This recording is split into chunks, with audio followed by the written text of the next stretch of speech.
Wakazi wa Thogoto eneo bunge la Kikuyu walalamikia kufurika kwa mitaro ya maji taka, wengi wakisema imekuwa keroko hasa wakati wa mvua. Tuzungumze nao watueleze malalamishi yao. Pengine uanze kwa jina lako, tueleze unaitwa nani na ni hasara gani ambayo mnakadiria ukisonga mbele kidogo. Sana ni kuziba kwa mitaro ya maji taka. Ukiangalia hii kazi tunafanya asubuhi ya leo inafuatia ile mvua imenyesha jana jioni, na ukiangalia maji imeblock kabisa, isongi, maji inaingia kwa maboma. So inakuwa every day kukinyesha tunatoa maji taka ndani. Na ukichungulia huko mbele tuko na shule ya Thirime. Watoto wanakuwa na shida kubwa sana wakati wanapoenda shule. Hata saa hii ukichungulia kuna mama anabeba mtoto akienda shule kwa sababu barabara imeblock. Maji imejaa kwa barabara, maji imejaa kwa maboma, na tunahofia inaweza kuwa inaleta mashida ya magonjwa, mashida ya umbu, mashida ya maboma kuharibika na mambo mingi kama hiyo. Ombi lenu kwa serikali kuu na serikali ya kaunti ni gani? Ombi letu kwa serikali kuu na serikali ya kaunti ni ya kwamba tafadhali wa consider hii barabara, wa consider hii drainage ambayo inafanya barabara inakuwa impassable, na waangalie maslahi yetu. Ukiangalia gavana wetu Kimani Wamatangi alikuja hapa akatuahidi, kuna siku hii boma walikuja na deputy governor wakatoa maji na exhauster. Watu wamehama kwa hiyo boma. Ukipata huyo mwenye hiyo boma saa hii hana tenants. Kukinyesha mvua maji inajaa kwa manyumba. Kuna mwaka governor alikuja akatutumia exhauster ikatuondolea maji kwa nyumba. Sasa kila wakati mvua ikinyesha maji bado inarudi kwa nyumba. Hata tujui nyumba zetu ama zitabomoka ama nini. Sasa tunaomba serikali ya kaunti ama mwenye atatusikiria huruma akuje atusaidie unblock hizi mitaro.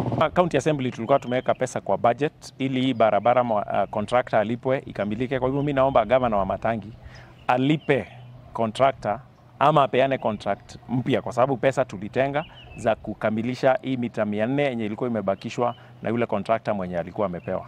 Na kama hiyo haitawezekana, basi tu hand over hii barabara kwa KERA ili waweze kukamilisha hizi mita 400 au wakaaji wa hapa wapunguziwe shida na hasara. Hii barabara ilijengwa vibaya, na ile maji ambayo inatoka Southern Bypass na Thogoto Mutarakwa kutoka kule Kiamburi Kikuyude kuteremka, hiyo maji yote imeonyeshwa kwa hii area. Inafaa waliileta wakaiacha pale juu, kwa hivyo inateremka inakuja inakwama hapa. Na hapa tuko na hospitali inaitwa Orthodox Hospital, hospitali ya kipekee yenye iko kwa hii mtaa. Kwa hivyo ule contractor mwenye alijenga bypass ndiye hakuelekeza maji venye inafaa. Na tunaomba pia serikali kuu kupitia KENHA na KURA wakuja wahakikisha ya kwamba hii maji yenye inafaa kuteremka na barabara ya Wanutu imepelekwa mpaka Nyongara na Kafuthi River ikiwa na proper storm drains. Na shida ile tuko naye zaidi ni hii barabara. Wakati ilikuwa inajengwa iliwekwa mchanga mingi, mpaka kuingia kwetu tunashindwa. Hata maji wakati mvua inanyesha inaingia kwetu. Kwa hivyo tungeomba barabara irudishwe pale ilikuwa mwanzo kabla ya kumwagwa mchanga.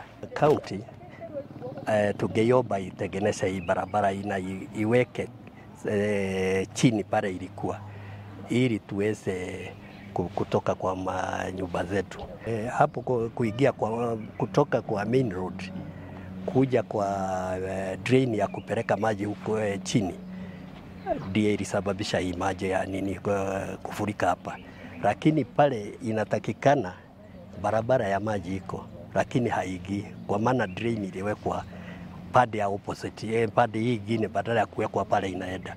Kwa hivyo tungeomba mchanga ile walimwaga iteremke chini mpaka maji iweze kuteremka mpaka chini. Sasa tunauliza kwa amani tutengeneze hii barabara. Hakuna barabara hapa Thogoto kama hii. Na barabara zinajengwa tukaachwa. Na tulikuwa tumemwambia hata Kimani Wamatangi mwenyewe, hata engineers wakakuja hapa na tukawaambia hii maji haiwezi rudi nyuma kwa sababu gravity ya hapa inapelekanga maji huko chini. So the only part that has got the gradient ya kurudisha maji nyuma vile wanasema atirudi huku kwa mlima ni kamtaro tu. Maji ingine yote ile iko kwa barabara ile iko on the ground yote inaingiaga kwa maboma. Sasa hatuna pahali, hata uko shamba hakuna kulima, kwa sababu vitu zinakuja na zinabebwa na maji. Maji iende mpaka chini vile ilikuwa inaenda zamani. Before the Chinese came, wakakuja wakaipindua, wakasema ati ipande mlima. Sasa waiseparate na ile ya kule ndio ile iendange na huko, na hii nayo iteremke huko. Na hii si maji mingi sana, ikiwa inateremka kule ilikuwa inateremka zamani. Wawache kusema maji rudi kwa mlima. Kutokamilika kwa ujenzi wa barabara hii pamoja na maji iliyokwama imesababisha wengi wakazi kuishi na hofu ya mafuriko, wengi wakiomba serikali ya kaunti kuingilia na kuwatengenezea barabara hizi. Abraham Gadesha, runinga ya NTV Kiambu.